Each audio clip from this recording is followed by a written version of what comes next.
Souvenir Programs here with another episode of Held by Legends, Signed by Heroes, getting ready for the upcoming baseball season. And it's always nice when I get to talk about a local player who was born in a city known for baseball and played on a team that no longer exists.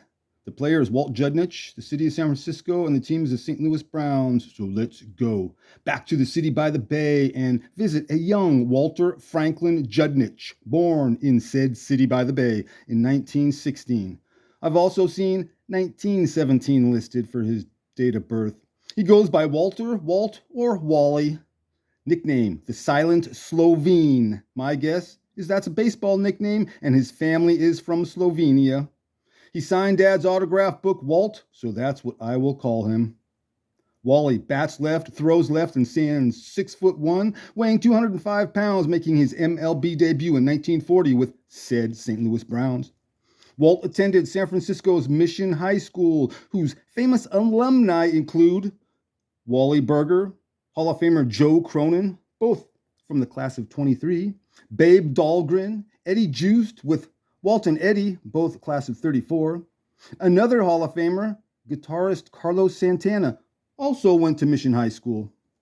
Wally played first base on his American Legion team, and his neighborhood was around 3 miles across town from Joe DiMaggio's, who was 2 years older than Walt, and their paths may have crossed. I know for sure they did a few years later. Known as a contact line drive hitter who took a lot of walks and called a fine fielder with a strong throwing arm, Walt signed with the Yankees in 1935, and they turned him into an outfielder. And for 5 seasons, Walt worked his way up the Yankees farm system, averaging over 150 games per season, starting with the Akron Yankees, Class C. 1936 was spent knocking out 24 homers, batting .303 in Class B with the Norfolk Tars, playing with Allen Two-Gun Gettle. Walt was bumped up all the way to the Oakland Oaks for 1937, playing in the Pacific Coast League, batting .316 with 11 homers. His batting average dropped in 1938 to 273 while on the Kansas City Blues, but hit 22 home runs with 104 RBIs, playing alongside his high school classmate Eddie Joost. For 1939, Walt was on the Newark Bears, batting .284 with 21 dingers and 105 RBIs. But since the Yankees were stockpiled with outfielders, they sold Walt to the St. Louis Browns in 1940, and it was there he'd make his MLB debut and had what some called an exceptional rookie season, batting .303 in the bigs with 24 home runs.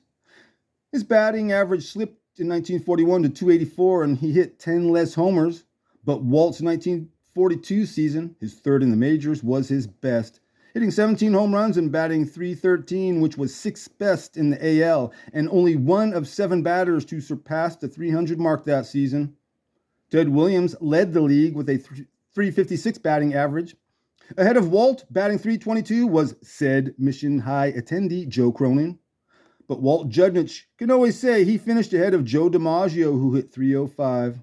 And supposedly, Walt was being considered by some to get a few American League MVP votes for 1942. In his first 3 seasons in the majors, Walt Judnich averaged .299 at the plate, 85 RBIs, 30 doubles, and nearly 20 home runs. Wally was only 26 years old and in his prime, playing his best baseball, and it's in the majors.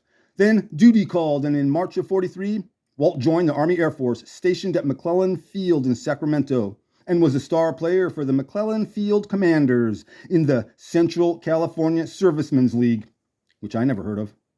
In June, he played for the Army All-Stars in a Army-Navy benefit game held at San Francisco Seal Stadium. Then in August, played for the Service All-Stars against a team comprised of LA Angels and Hollywood Stars players, with the Service All-Stars winning that game 8-2. A game that raised an estimated $25,000, and that's a lot of money for one game back then. But it wasn't all fun in the sun playing baseball that year. After all, Walt Judnich was in the military being trained to kill. And in October of '43, Walt and his sharp eye were made marksmen, then promoted to corporal. And even though at war, probably hoping he would never have to use that eye to look down the barrel of his gun and kill another human being. This is what Walt told the Sporting News in October of 1943. Although Army life is altogether different than training in baseball camp, I believe I'm gradually getting on the beam as a soldier, and I can truthfully say I like Army life. As far as making a career out of it, that's something else. I plan to continue in baseball after the war is won.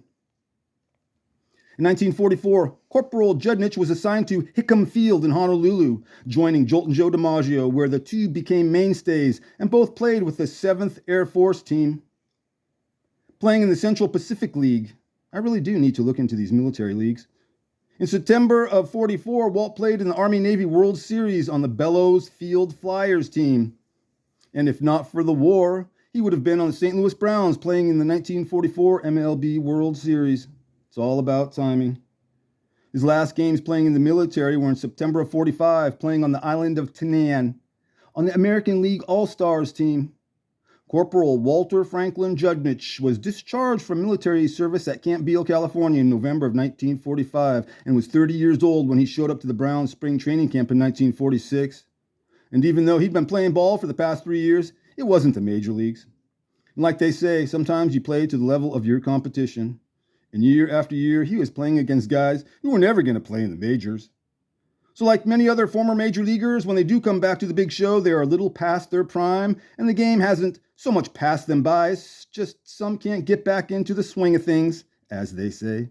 Or maybe 1 or 2 steps slow. Walt fell into the latter category.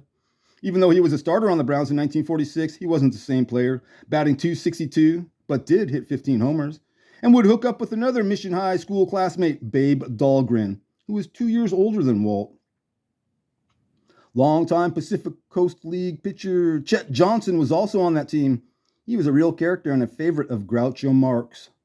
Walt Judnich was still with St. Louis for 1947, playing on a team that had Willard Brown and Dizzy Dean on it.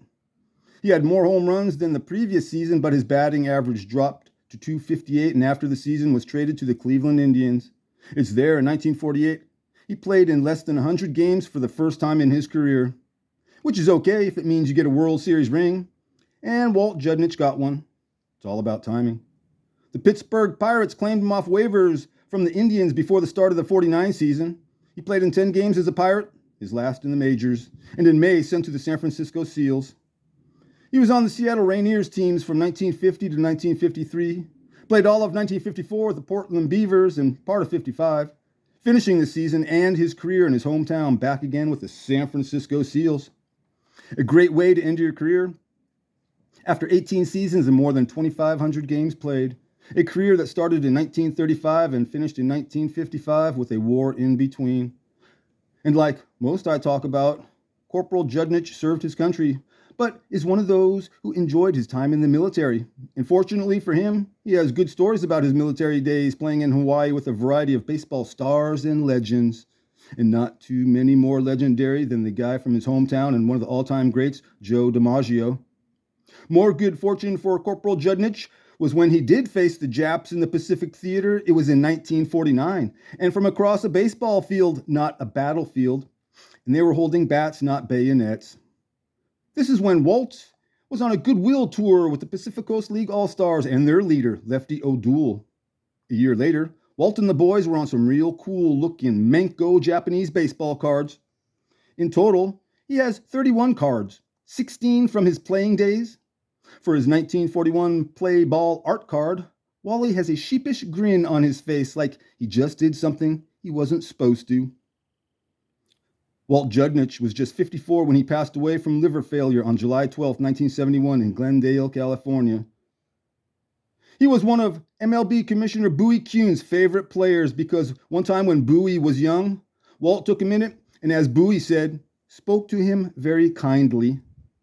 That really shows how all it takes is a simple gesture of kindness from a ball player that can make a huge impression on a young person that lasts for the rest of their lives.